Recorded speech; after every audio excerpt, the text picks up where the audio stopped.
So there's a number of ways to tackle a community problem, or really any problem. One of them is deficit basis, where you try to go find out what's wrong and then you try to fix it. And then there's an asset-based approach, which says, okay, what's working and let's encourage it. The approaches that United Way is doing with race and equity are much more of this asset-based approach. And I like that approach much better than kind of let's reduce poverty. We've been trying to reduce poverty for years, it's still there. It was really an eye-opener to see so many passionate people invest so much of their time directly working on a challenge that doesn't have a clear solution. When you think and you feel that the world is one huge dumpster fire all around you, how do you maintain hope? Coming from my own background of growing up poor and being homeless at one point, being a member of a gang at one point, I've experienced hopelessness. Having a community that more and more owns hope, the idea that they can be what they want to be. There's no reason why, we're not able to live in wellness. This country is very wealthy, right? So there's a lot of wealth to go around. People that are coming out of traumatic experiences and saying, no, I'm a leader too. No, I'm valuable too. No, I have something to give. And so with that mindset, you can change the trajectory of future generations and the way in which we impact the lives of others.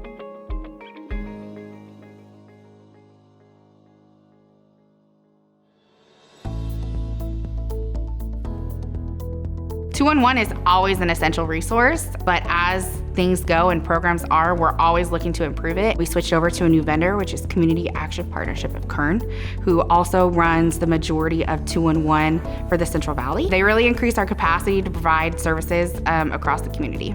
I appreciate United Way coming to the table and really having honest conversations about how do we move our community forward. In public health, nothing stays the same. And so we always have to be ready to change our messaging, changing our assets and our resources. We really need to innovate and find ways to partner with other local organizations to really track the care of a person and provide a whole wraparound care of services. And so looking to the future, we are working to develop a community information exchange, which means that we would be able to track through a platform and with our different partner organizations, be able to see maybe you need a referral for utility assistance or rental assistance or food. When you leave 211 and walk away from the call, you're gonna end up with like 4 different organizations that then you have to go and self-navigate. And so not only will this help in a collective way to really improve the data that we're collecting and the community needs, but also help the client and the callers and the community members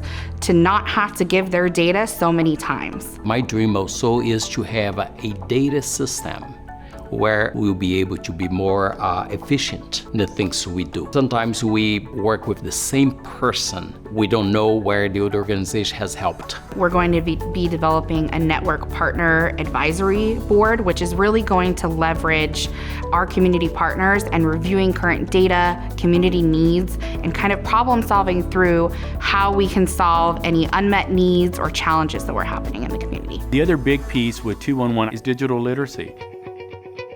I think the first piece is going to be the broadband issue. We're seeing there is some significant lack of Wi-Fi connection in metropolitan and rural areas. Where you live matters, because you could be living in an area where you don't have green space, you don't have a good Wi-Fi signal, and you're not near a grocery store. It's detrimental to your health because of where you live, because of your lack of access to these essential items that you need to really progress in life and really be able to address your health needs. The Children's Movement and the United Way have been partnered in what we call the Fresno Coalition for Digital Inclusion. This is a very broad-based, multi-sector mix of institutions, organizations, residents, all voicing a need to bridge the digital divide. So this group has really come together to try and ameliorate that.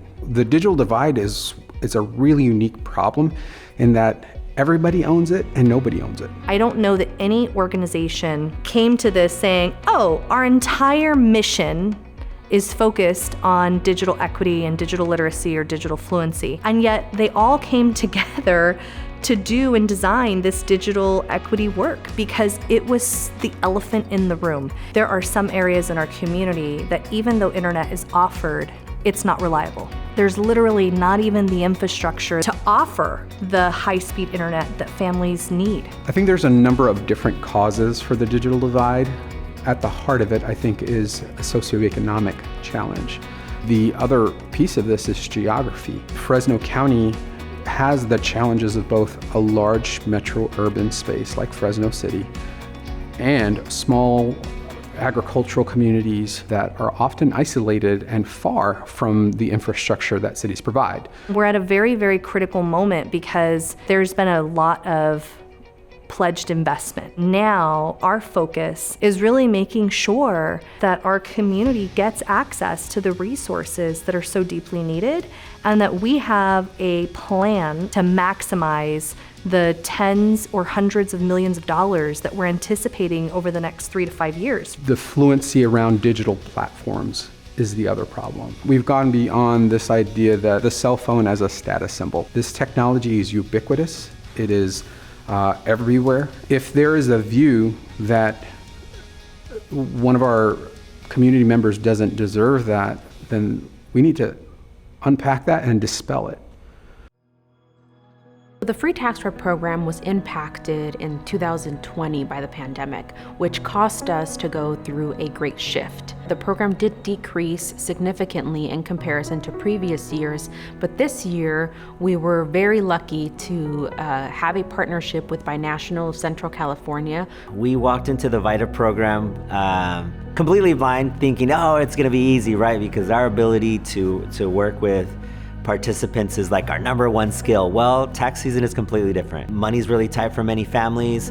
The Kelly ITC program and some of the other incentives that they'll get are vital to getting through this year. We've quickly realized that there are other organizations equipped, like Binational, who can take our work to the next step and work more as the funder or the facilitator and allow these organizations who are really equipped with the staff, with the volunteers, to complete our deliverables while allowing us to fund them and support them through capacity building and just growth. Lindsay and Ashley allowed us to kind of develop our own process along with Sean and Vidi, which was really helpful for us. We've realized that our best ability was to deliver information to people patiently using a fun method, right? So we put music outside, we put tables outside, we had goodies and snacks. One, we realized people are a lot more patient with you when you have snacks. We are coming to the table also adding to the project versus just taking on someone else's project. We were able to provide tax assistance to Selma, Sanger, Fowler, Fresno, and Madera. And the year before that, we had nothing to do with tax season. Fresno has more CBOs and a little bit more resources available compared to Madera. It's very few and there's very limited resources. So we are seeing that there's more need there. What United Way is doing today is becoming a conduit for CBOs throughout Fresno and Madera County and bringing them together and finding spaces where we can collaborate for the betterment of the communities we serve. We just moved our offices last month to United Way because we wanted to be a part of the organization. It's important to have a collaboration with United Way because it's a way to show that we exist. My biggest dream would be to have language access, to have interpretation service in all government agencies, and just to be aware of the indigenous community, to see us and see our language just important as Spanish and English, to create materials that are appropriate for our indigenous community. I think about the COVID-19 pandemic, the support that we need as an organization in order to carry out some of the vaccination, testing, and education events that we had was important because we wouldn't have been able to do it without United Way. It also helped us look at our work plan and pretty much take into consideration different opinions and then further develop the programs that we had for farm workers and their families. United Way has always served as that safety net for the most misrepresented populations, but it's also an organization that's becoming a conduit for other community-based organizations, and that's really elevating not only the voices of the individuals we serve on a day-to-day basis, but it's also elevating the organizations to work together for the betterment of the whole valley. I definitely would like United Way to expand to more organizations, to bring more folks in to this amazing umbrella. I can tell you just from personal experience, Binational Central California is not the only one. There are others out there floating in the water, sinking. So you can have a mission and a vision, but you might not understand your skill set. And I'm hoping that in the future that more of those organizations get brought in.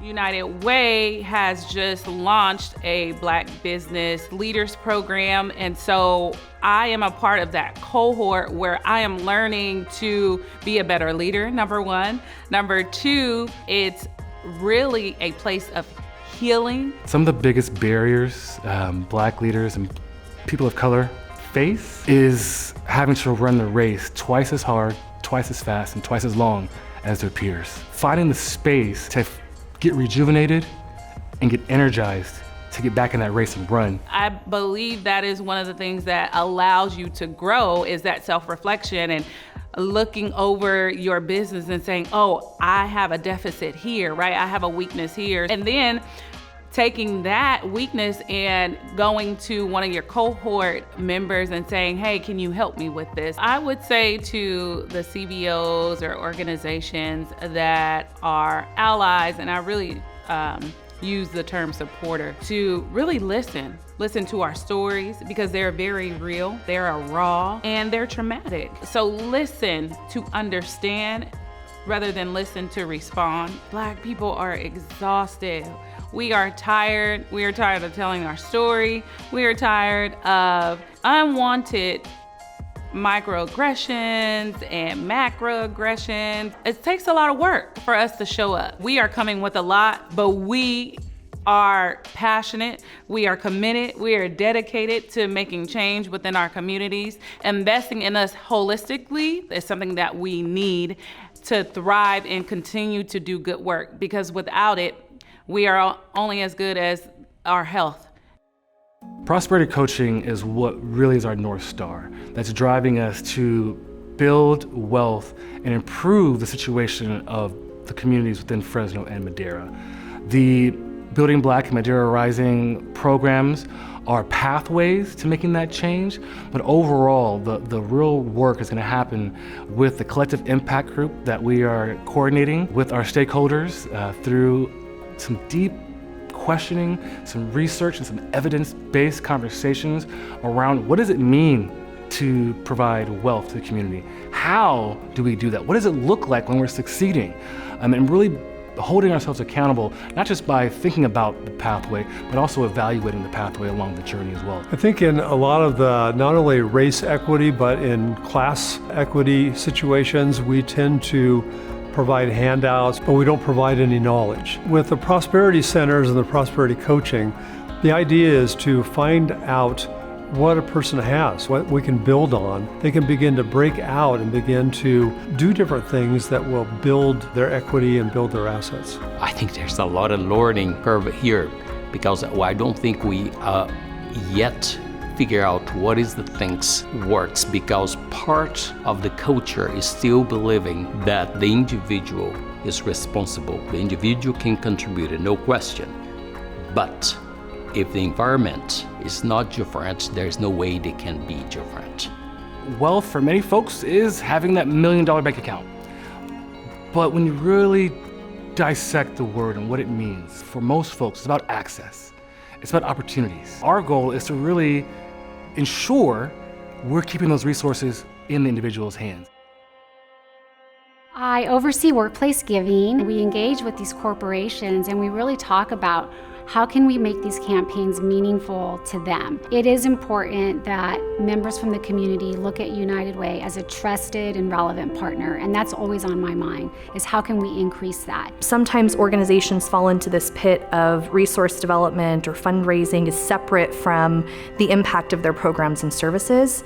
But with our organization, it's all threaded together through how we measure the outcomes of our work, how we design our work, how we invite people to come together to really move the needle on the most pressing issues in our community. Power and technology. I think those are the two biggest things in terms of needing to really grow our infrastructure, both adding to the team and then also embracing innovation and technology to really grow our campaign. We have a system that's been outdated for quite some time. I'm really looking forward to updating our system. We're committed to ANDAR. They've really evolved over the last few years, and we have a plan. It's robust and it's ambitious, but I don't think there's any other way to go. I consider myself part of the United Way mission and vision, to be honest with you. I live United. I live it every single day. My staff lives it every single day. It's like a complete honor for us to work in that particular building. I can think of 10 different organizations throughout the Valley that became sort of family to us because of the United Way relationship that we have. The United Way and the children's movement have been really values aligned from the start. United Way was a really powerful sounding board for us to talk about strategy, talk about how we fine-tune our programming, how we are able to have the infrastructure and even the office space to conduct our work. United Way is a major name, but it's not well known in the fields. And we are well known in the fields because it's our work. And so what we were able to do is to merge these two entities to really create one. I mean, literally we have a canopy that has both logos. But now we're able to articulate to farm workers and farm worker families how valuable United Way really is. United Way has had different phases. The good thing is, as it reaches its 100 years, it is in the best time I could remember. Those partnerships with United Way or many other organizations we have in our community, it is indispensable for us. It's very important to have the community members' voice heard and have the conversation with them instead of making decisions for them. We started to ask the question, what do you feel is most important for you right now? Interestingly enough, through that work, we realized that they weren't asking for what we thought they were going to ask for. And I think that was probably the most important lesson for us. You can't be everywhere at the same time. So without United Way and their leadership and their ability to mobilize other organizations, we would never be able to help as many people as we do right now. If we are going to be effective, no one single organization, not even United Way, can address the needs in the community. This current United Way is reaching further into the community. It's doing things differently. And so it's only those who have signed up for kind of the long haul who realize that there's a pace to the work, that there's a determination that you have to make it through pandemics, you have to make it through recessions, you have to make it through all kinds of challenges. But the reward is, at the end of the day, you've built things, you've helped people, that you see kids that were impacted who are now parents and have kids of their own, that whose lives are different because of the impact that you had 20 and 30 years ago.